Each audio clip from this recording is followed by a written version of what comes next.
24% का जीएमपी और हर दिन जीएमपी में तेजी से ग्रोथ हो रही है। मार्केट में इस आईपीओ को लेकर जबरदस्त बज़ है। क्या कोल इंडिया की सब्सिडरी के साथ काम करने वाली एक कंपनी अपना जो आईपीओ लेकर आ रही है आपके पोर्टफोलियो में जगह बना सकती है? क्या यह सिर्फ एक माइनिंग कंपनी है या आने वाले समय का एक मल्टीबैगर अपॉर्चुनिटी? क्या इस आईपीओ में निवेश करना चाहिए या नहीं? इस वीडियो में हम केलीबर माइनिंग एंड लॉजिस्टिक्स लिमिटेड के आईपीओ का डिटेल एनालिसिस करेंगे, जहां हम जानेंगे कंपनी का बिजनेस मॉडल कैसा है, फाइनेंशियल्स कैसे हैं, वैल्यूएशंस क्या है, आईपीओ डिटेल कैसी है, पीयर कंपैरिजन कैसा है और रिस्क के साथ साथ जानेंगे इस कंपनी के स्ट्रेंथ क्या है। आखिर में जानेंगे कि इस कंपनी के आईपीओ में निवेश करना चाहिए या नहीं। इसलिए वीडियो के अंत तक जरूर बने रहिएगा। आज का वीडियो शुरू करें उससे पहले अगर अभी तक आपने हमारा चैनल सब्सक्राइब नहीं किया तो जल्दी से चैनल सब्सक्राइब करके बेल आइकॉन प्रेस कर दीजिएगा। साथ ही साथ वीडियो को लाइक करके अपने दोस्तों के साथ फटाफट से शेयर कर दीजिएगा ताकि ये इंपॉर्टेंट वीडियो उनसे भी मिस ना हो।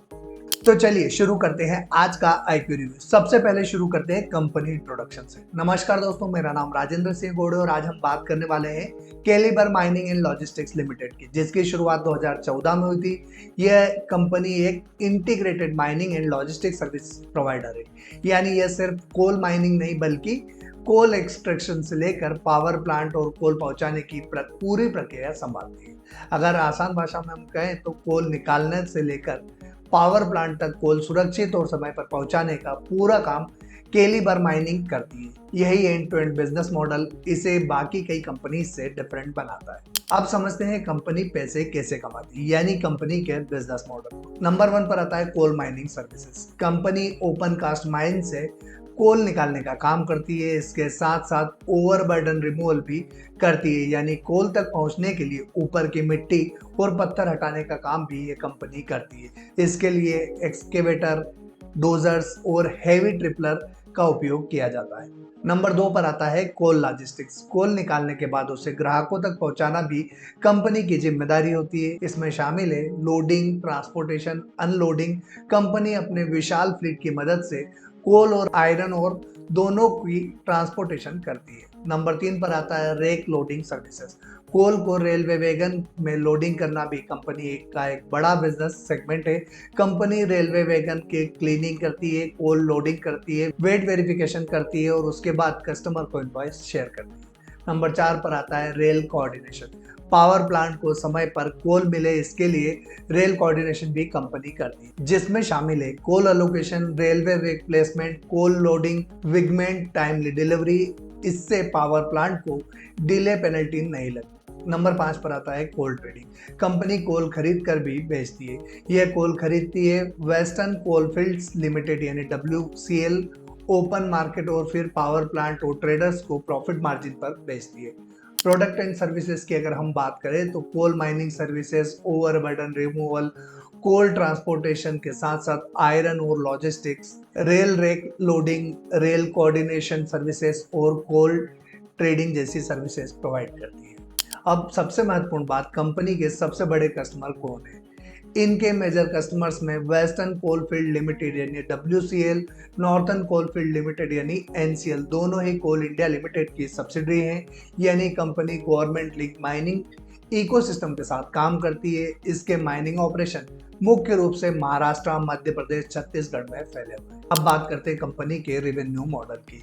माइनिंग कॉन्ट्रैक्ट से, कोल लॉजिस्टिक्स से, रेक लोडिंग ऑपरेशन से, रेल कोऑर्डिनेशन सर्विसेज से और कोल ट्रेडिंग बिजनेस से कंपनी की रेवेन्यू आती है। कस्टमर वाइज रेवेन्यू की अगर बात करूं तो कंपनी के लार्जेस्ट कस्टमर से 44.6% की रेवेन्यू आती है, तो टॉप 10 कस्टमर से 98.40% की रेवेन्यू, तो वहीं टॉप 20 कस्टमर से 99.69% की रेवेन्यू आती है।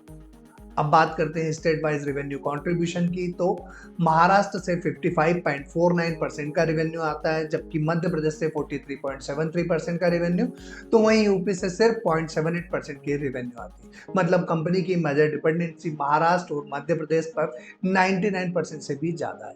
अगर कंपनी के इंफ्रास्ट्रक्चर की बात करें तो fleet of 1911 vehicles and heavy equipment में 883 ट्रिपलर्स, 162 एक्सकेवेटर, 64 लोडर्स, 362 टिप ट्रेलर्स और 100 लीज्ड व्हीकल एंड मशीनरीज है।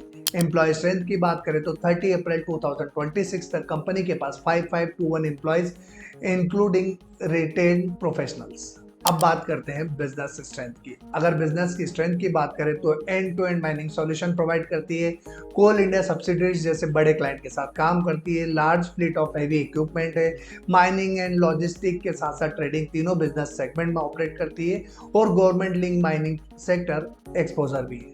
अब इस बिजनेस के साथ रिस्क क्या हो सकती है तो वो एक बार समझ लेते हैं। तो रिस्क की अगर बात करूं तो रेवेन्यू गवर्नमेंट माइनिंग कॉन्ट्रैक्ट पर काफी निर्भर है, माइनिंग इंडस्ट्री पूरी तरह रेगुलेटरी अप्रूवल पर निर्भर करती है, फ्यूल प्राइस बढ़ने से ऑपरेटिंग कॉस्ट बढ़ सकती है और हेवी इक्विपमेंट मेंटेनेंस भी बड़ी कॉस्ट होती है। अब बात करते हैं कंपनी की आईपीओ डिटेल की। 17 जुलाई के दिन आईपीओ शुरू होने वाला है, 21 जुलाई तक ओपन रहेगा।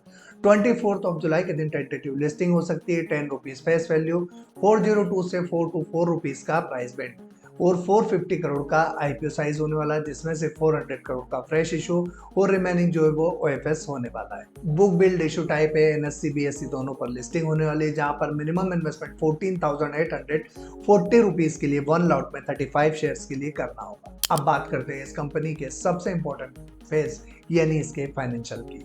ओवरऑल फाइनेंशियल काफी स्ट्रॉन्ग ग्रोथ दिखा रहे हैं। कंपनी की एसेट 1279 करोड़ जो फाइनेंशियल ईयर 24 में थी बढ़ के 2077 करोड़ हो चुकी है।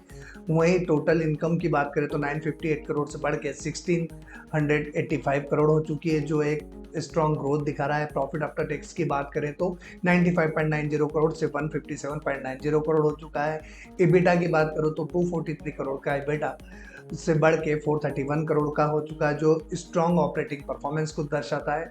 नेटवर्थ की अगर हम बात करें तो ये 296 करोड़ से 648 करोड़ यानी ऑलमोस्ट डबल हो चुकी है, जो कंपनी के फाइनेंशियल पोजीशन को स्ट्रॉन्ग दिखाता है। और रिजर्व्स एंड सरप्लस की बात करें तो 245 करोड़ से बढ़ के 594 करोड़ का हो चुका है।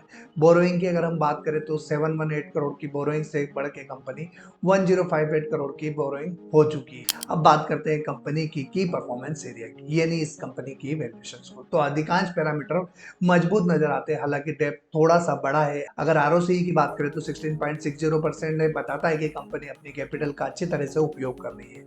डेप्ट टू इक्विटी रेशियो 1.63 का है, जो थोड़ा हायर साइड पर है, जो बिजनेस एक्सपेंशन के लिए डेप्ट पर निर्भर निवेशकों को नजर रखना चाहिए। रिटर्न ऑन नेटवर्थ 24.38% का जो काफी मजबूत है, जो दर्शाता है कि कंपनी शेयर होल्डर के निवेश पर अच्छा रिटर्न जनरेट कर रही है। पेट मार्जिन 9.41% का जो माइनिंग एंड लॉजिस्टिक इंडस्ट्री के हिसाब से सफिशिएंट माना जा सकता है। इबिटा मार्जिन 25.69% है, जो मजबूत ऑपरेशनल प्रॉफिटेबिलिटी को दर्शाता है, जिससे पता चलता है कि कोर बिजनेस अच्छा मार्जिन जनरेट कर रहा है। प्राइस टू बुक वैल्यू 7.33 का है, जो थोड़ा महंगा वैल्यूएशन दिखाता है, यानी कंपनी अपनी बुक वैल्यू की तुलना में प्रीमियम वैल्यूएशन पर आईपीओ लेकर आ रही है। ईपीएस 28.23 का है, जो पोस्ट आईपीओ 24.15 हो जाएगा, क्योंकि नए शेयर इशू होने के कारण ईपीएस डाइल्यूट होगा। पी रेशो 15.02 का है, प्री आईपीओ जो पोस्ट आईपीओ 17.55 हो जाएगा, लेकिन ये अभी भी कई लिस्टेड पीएस के कंपैरिजन में काफी रिजनेबल दिखाई देता है। अब बात करते हैं इस कंपनी के पीयर कंपैरिजन की। अगर पीयर कंपैरिजन के आधार पर देखें तो कैलिबर माइनिंग एंड लॉजिस्टिक की सबसे बड़ी ताकत इसका 24.38% का रिटर्न ऑन नेटवर्थ है, जो सभी पीयर कंपनी से बेहतर है। 17.55x का पोस्ट आईपीओ पी भी बहुत ज़्यादा महंगा नहीं कहा जा सकता, हालांकि 7.33 का पीबी रेशियो प्रीमियम वैल्यूएशंस को इंडिकेट करता है। कुल मिलाकर मजबूत प्रॉफिटेबिलिटी और अच्छा रिटर्न ऑन नेटवर्थ और उचित पीई इस आईपीओ को आकर्षक बनाते हैं, लेकिन ऊंचे पीबी के कारण वैल्यूएशंस थोड़ा प्रीमियम साइड पर नजर आता है। इसी सेगमेंट की recently listed company Bharat coking coal limited, जिसका इशू 1068.78 करोड़ का आईपीओ लेकर आया था और इशू प्राइस 23 रुपीज थी, पी 8.64 का था और आईपीओ लिस्टिंग डे पर 40.58% पर क्लोज हुआ था। अभी भी ये कंपनी अपने अलॉटमेंट प्राइस से ऊपर ट्रेड कर रही है। ओवरऑल देखा जाए तो लॉन्ग टर्म में एक अच्छा रिटर्न जनरेट करके दिया है। अब बात करते हैं आईपीओ से आने वाले पैसे का उपयोग कहाँ किया जाएगा। तो 208 करोड़ का रीपेमेंट में उपयोग होने वाला है, 167 करोड़ का जो है कैपिटल एक्सपेंडिचर के लिए उपयोग होने वाला है। रिमेनिंग अमाउंट जो है वो general corporate purpose like working capital, business expansion और अदर कॉर्पोरेट एक्सपेंसेस के लिए यूज होने वाला है। अब बात करते हैं ग्रे मार्केट प्रीमियम की, लेकिन उससे पहले अगर अभी तक आपने हमारा चैनल सब्सक्राइब नहीं किया तो जल्दी से चैनल सब्सक्राइब करके बेल आइकॉन प्रेस कर दीजिएगा। और ग्रे मार्केट में फिलहाल इस कंपनी की 18% से ज्यादा की डिमांड देखने को मिल रही है, लेकिन दोस्तों याद रखिएगा कि जीएमपी कभी भी बढ़िया घट सकती है, इसलिए जीएमपी के आधार पर कभी भी किसी आईपीओ में निवेश का डिसीजन ना लें। इसके लिए हमने कुछ पैरामीटर डिसाइड किए जिनकी सहायता से आज आप और हम मिलकर इस कंपनी का कंप्लीट आईपीओ एनालिसिस करने वाले हैं, जिसमें नंबर 1 पर आता है वैल्यूएशंस। वैल्यूएशंस की बात करें तो इस कंपनी की वैल्यूएशंस हल्की प्रीमियम साइड पर नजर आ रही है। नंबर 2 पर आता है फाइनेंशियल्स। ओवरऑल कंपनी के फाइनेंशियल स्ट्रांग दिख रहे हैं, लेकिन डेब्ट एक कंसर्न क्रिएट करता है। हालांकि आईपीओ के बाद इस कंपनी की डेब्ट कम होती हुई दिखेगी, जो कि एक पॉजिटिव साइन है। नंबर 3 पर आता है पीयर कंपैरिजन। ये कंपनी अपने पीयर्स के सामने बेहतर वैल्यूएशंस पर आईपीओ लेकर आ रही है। नंबर 4 पर आता है ग्रे मार्केट की प्रीमियम। तो ग्रे मार्केट में 18% के आसपास की एक रीजनेबल प्रीमियम देखने को मिल रही है। नंबर 5 पर आता है मार्केट सेंटिमेंट। मार्केट की अगर हम बात करें तो मार्केट का माहौल ठीक होता हुआ दिख रहा है, और स्पेशली इस कोल सेक्टर की कंपनीज के लिए मार्केट ठीक है। पिछली जो भी बीसीसीएल का आईपीओ तो एक अच्छा रिटर्न जनरेट करके दिया था, वैसे ही इस कंपनी के आईपीओ में भी लॉन्ग टर्म में वेल्थ बनती हुई देख सकती है। लेकिन दोस्तों याद रखिएगा कि आपको मेरे डिसीजन पे अपना कोई भी डिसीजन नहीं लेना। अपना डिसीजन सोच समझ कर लीजिएगा, अपने फाइनेंशियल एडवाइजर से कंसल्ट करके लीजिएगा, और अपनी फाइनेंशियल कंडीशन देखने के बाद लीजिएगा, क्योंकि वैल्यूएशन इस कंपनी के आईपीओ के हल्की प्रीमियम साइड पर जरूर है। दोस्तों अगर आपको ये आईपीओ रिव्यू वीडियो पसंद आया तो लाइक कीजिएगा, अपने दोस्तों के साथ शेयर करना मत भूलिएगा, और आप इस कंपनी के आईपीओ में क्या करने वाले हैं, अप्लाई या फिर अवॉइड, जल्दी से कमेंट में टाइप करके बताइए। आज के लिए इतना ही, फिर मुलाकात होगी एक और कंपनी के आईपीओ रिव्यू और एक और फाइनेंशियल एनालिसिस के साथ। तब तक के लिए जय हिंद।